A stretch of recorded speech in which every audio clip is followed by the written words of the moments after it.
Hey, welcome back to the Soul Pod. This is Stacy. This video is going to be for anyone who's ever been or currently stuck in just fine, doing good, just in a comfort zone. No forward movement, just autopilot. But you wake up every day and feel like something's not quite right, like something's missing. If that's you, stick around. P.T. Barnum, the great P.T. Barnum, the circus magnate, once said, "Comfort is the enemy of progress."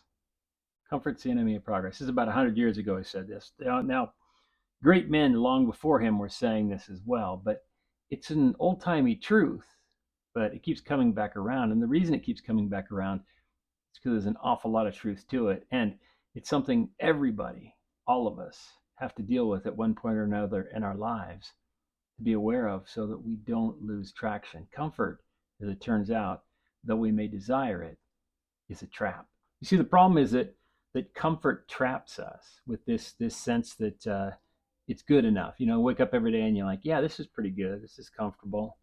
Is comfortable enough? Is comfortable good enough? Or is comfortable a trap that keeps us right where we're at? See, so we're going to look at the way comfort traps us and the way that we can actually recognize the thing that maybe perhaps until now we had thought was the enemy. I'm going to redefine that for you and help you understand how that thing is actually your friend to help you move forward, to help you achieve more, to help you get unstuck. Your big friend, your big helpmate in this endeavor is discomfort. You see, we all act like discomfort's the enemy. Discomfort's not the enemy. Discomfort is that thing calling out to us saying, hey, you know what? This is not good enough. You see, every day you may wake up and realize that the bills are paid, life's pretty good, things aren't that bad. But at the same time, you may feel that empty sensation inside, that thing you can't quite put your finger on, but you know that something's not quite right. That's discomfort, right? It's that gnawing feeling that you're not fulfilled. And that's the thing that when you listen to it, you can get amazing results and grow from it. So we're going to dive into that today and how, when you listen to discomfort, you can break out of this good enough feeling. You can move forward in your personal spiritual growth, in your sense of having meaning and purpose, and start achieving greater things in life, all by listening to the thing that you thought was the enemy, the discomfort, instead making it your friend. So what we need to do is we need to look at discomfort as an opportunity instead of a roadblock, an opportunity, see? But to do this, it's also really useful to understand there are really two different types of discomfort we're talking about. And there's one that's way out there we're not going to deal with because it's more of a psychological thing. It's more of an existential discomfort that we're not talking about. The other two we are. The two primary that we're talking about are challenge and regret. So challenge is kind of the one I touched on a little bit already, that, if things are uncomfortable, you will work to become better. If you don't, then you settle into wherever you're at. That's as far as you're getting, right? You're in the desert, you're hiking around, you have this discomfort from not having enough water, or because your packs are heavy, or because or whatever. There's some discomfort. Now you can stop right there if you want to, but what's that going to do for you? You got to keep moving forward, even though there's discomfort. The discomfort in that case should motivate you to go as long as you can, right? So discomfort's a great motivator. The other one is regret. Now, this is a form of discomfort, but there's a nuance here. Regret as a discomfort are things like, well, you wake up in the morning and you go, oh, man, that thing I did or said yesterday, and you feel like an idiot, right? Because the memory you're playing over in your head of the thing, that's a motivator too. See, that's discomfort, but it's a discomfort that's challenging you in a different way. It's not challenging you to better your situation specifically. It's challenging you to better yourself more specifically, where you look inside and you say, wow, this discomfort was caused by my actions. I'm judging me in a way that makes me uncomfortable.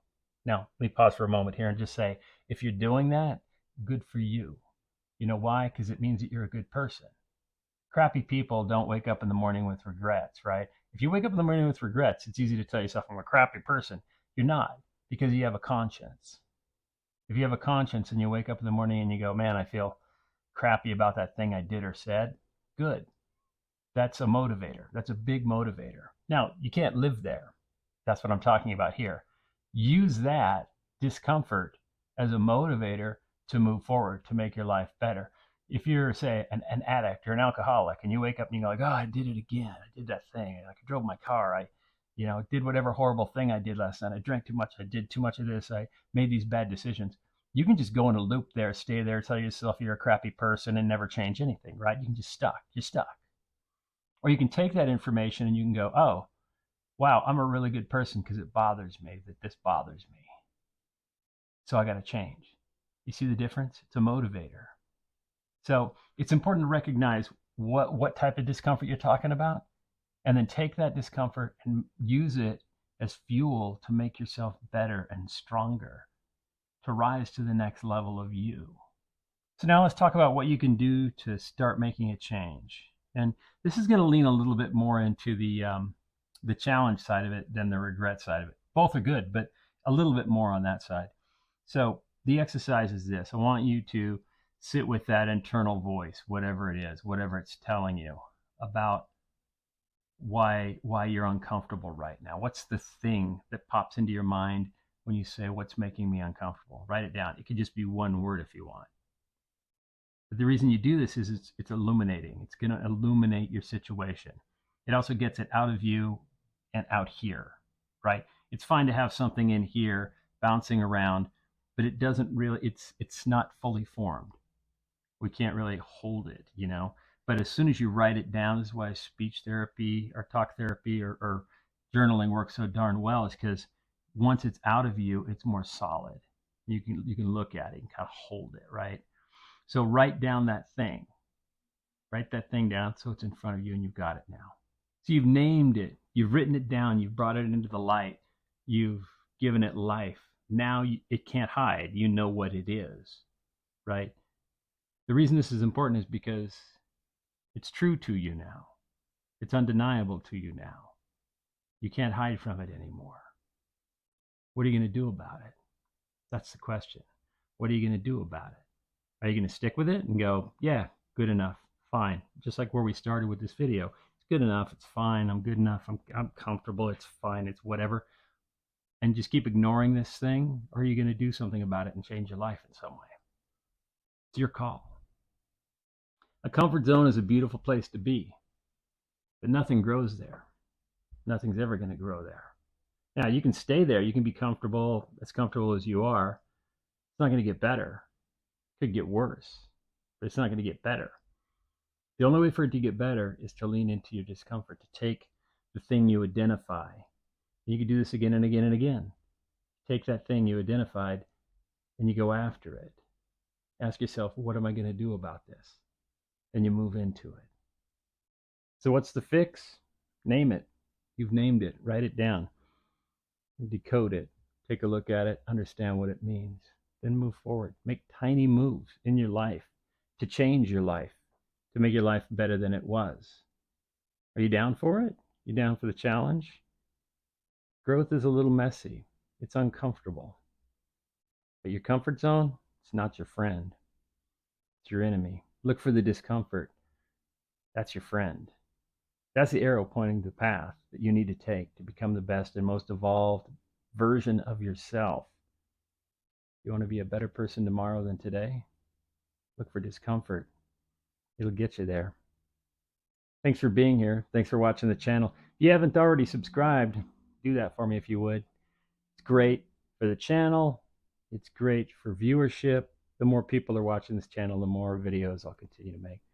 I love doing this, but I'd love for it to reach more and more people, those who these videos might be useful to. If you haven't checked out the Soul podcast yet, check it out. I think you'll like it. You listen to podcasts, you can find this anywhere you listen to podcasts. Show's growing. Just got a great notice that we were heard in 106 countries last year. I'm excited to see that because I don't know if there's that. I didn't know there's that many countries that spoke English as a first language, but I'm not translating it, so there must be. Thanks for listening. Thanks for being here, and I'll see you guys on the next video.